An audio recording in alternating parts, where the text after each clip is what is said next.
Hello. Hi, I'm Lori. And if you know me, you know that I love to talk about toxins and how to get rid of them in our lives, in our food, our environment, and our homes.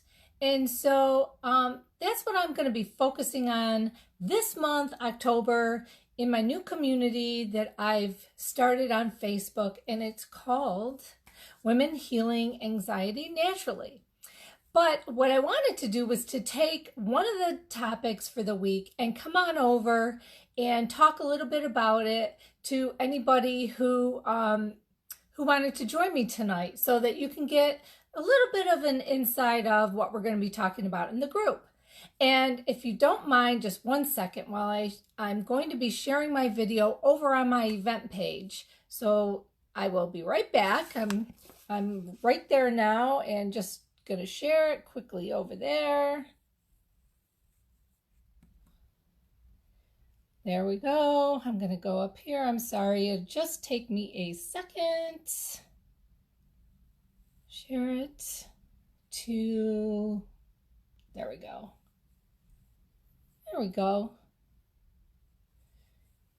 All right. So let's get started.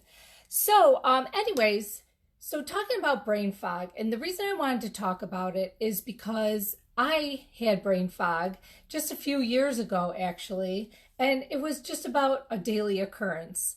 And if you have felt like that kind of foggy feeling, let me know in the comments if you felt that way, and say hello so I know you're even on here. How's that? And so let me ask you these few questions. When you wake up in the morning, have you ever felt like you're okay, but then once you get on the road, you're sort of like, oh, I'm a little bit, I'm tired, you kind of get that tired. Hi, Rachel, nice to see you. You get that tired feeling like driving to work. I have about 20 minutes to half an hour, and I used to be like foggy. I was like, wow, what's going on here? I woke up, I was fine. Or have you ever felt like that you're so tired during the day that you just want to take a nap, or you're tired and you're reaching for that cup of coffee right in the afternoon because you're like, oh my God, I don't know if I'm going to make it through the day. Well, that to me is like brain fog. Or one other example I wanted to make a point of. How about when you're working on a project and all of a sudden you start to get really logy, and hi Tracy, really logy, and you're like, oh my gosh, I can't even think. So that's why I wanted to get on tonight and just talk about what you can do to help yourself so you don't get that feeling anymore. And once I started to do some research, I really started to change my daily routine, and eventually the brain fog really went away. So let's dig in, and I'm going to just give you some. First, we'll talk a little bit about why you might be yeah, see, you felt that way this afternoon, I know. Why you might be having brain fog, and then I'm going to give you tips on how you can improve. Okay, so number one, you're not getting enough sleep, or maybe you're not getting quality sleep.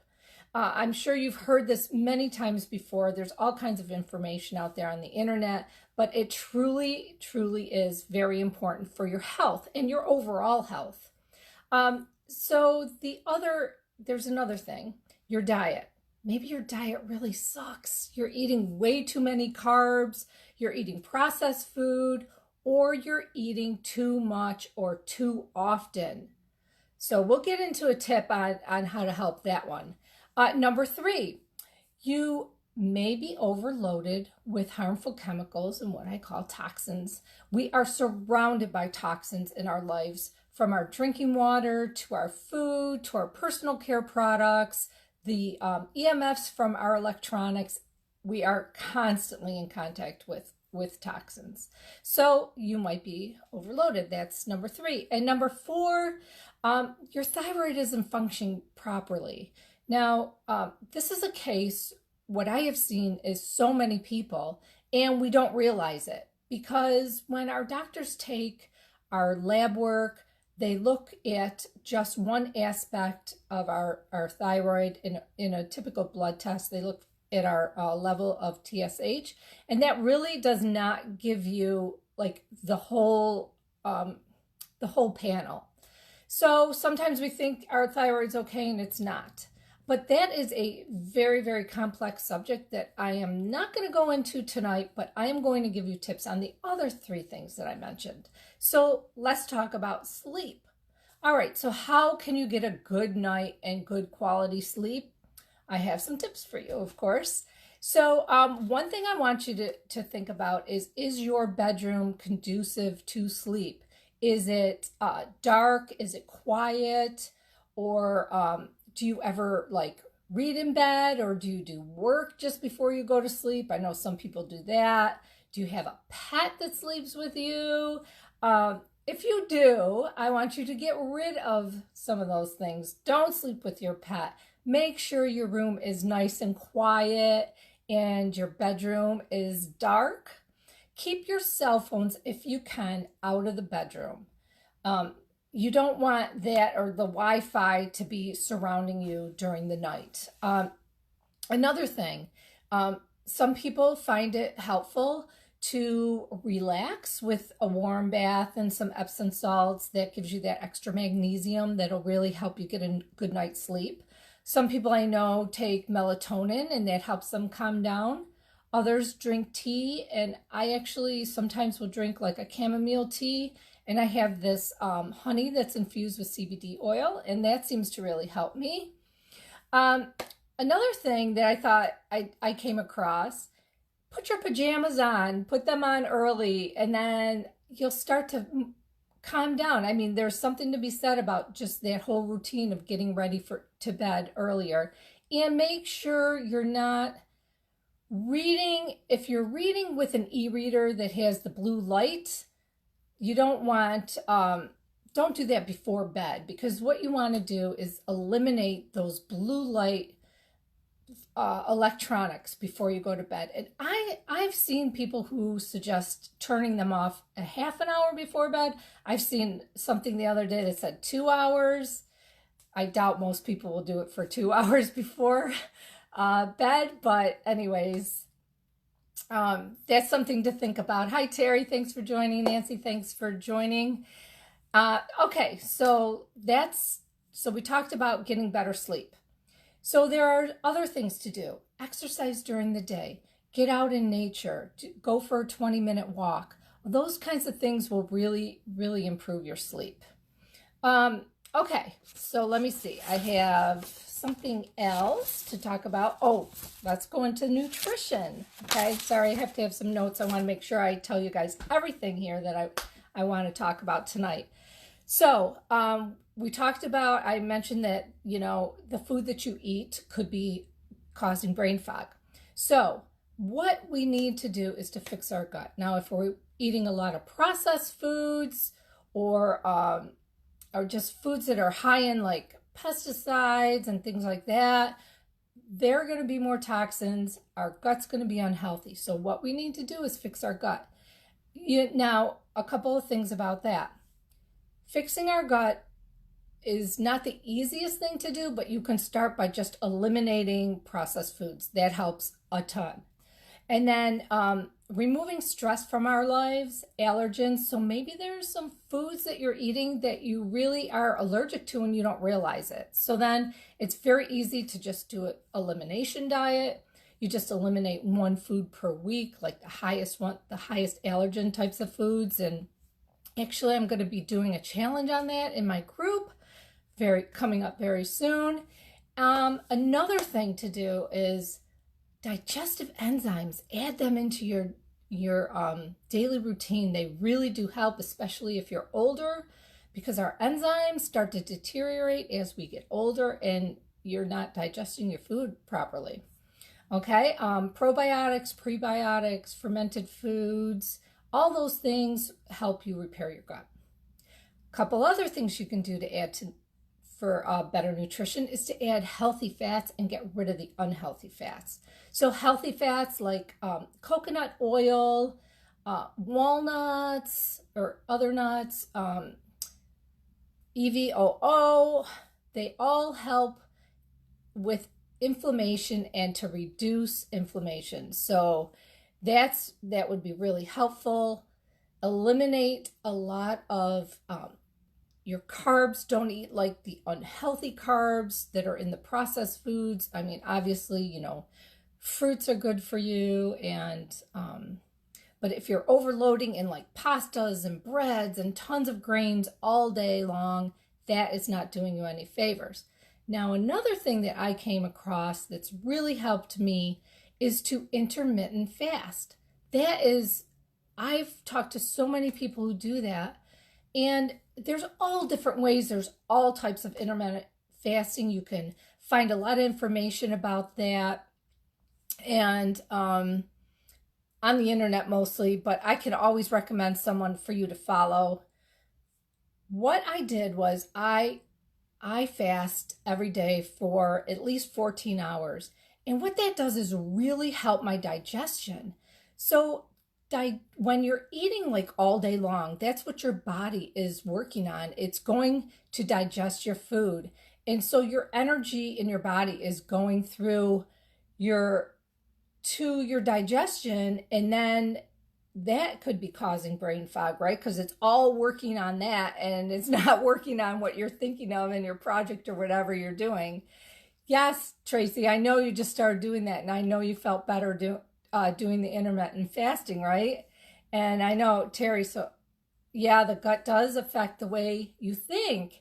It's funny, it's the brain-gut connection that everybody's starting to talk about, but there's tons of research out there that's saying there is a correlation between the two. And I've seen it for myself, and that's why I wanted to talk about this tonight. So I think we touched on everything. Let me double check my notes, you guys. Sorry. It's late, so after working all day, sometimes I just really need my notes in front of me. Oh, and the third and final way to help with the brain fog is to remove the toxins from your life. So I suggest easy ways to detox your body, and that is starting by making sure you drink filtered water. There are heavy metals and fluorides and all kinds of things that really do affect your gut, affect your brain. Heavy metals are very toxic, and we can find them in a lot of places. Yes, Rachel, you do agree, right? Yep, water is super important. But you don't want bad water, right? We want pure water with no heavy metals in them. So that's number one. And to really reduce the pesticides and the glyphosate in all of the food that we're eating. So taking out processed food is one way. Buying things that are non-GMO, buying organic foods that are suggested by the EWG to buy organic, and then some you don't need to buy organic. Be picky on what you buy, and some things you can get away with not buying organic, but that'll reduce your toxins. Those are super easy things to do.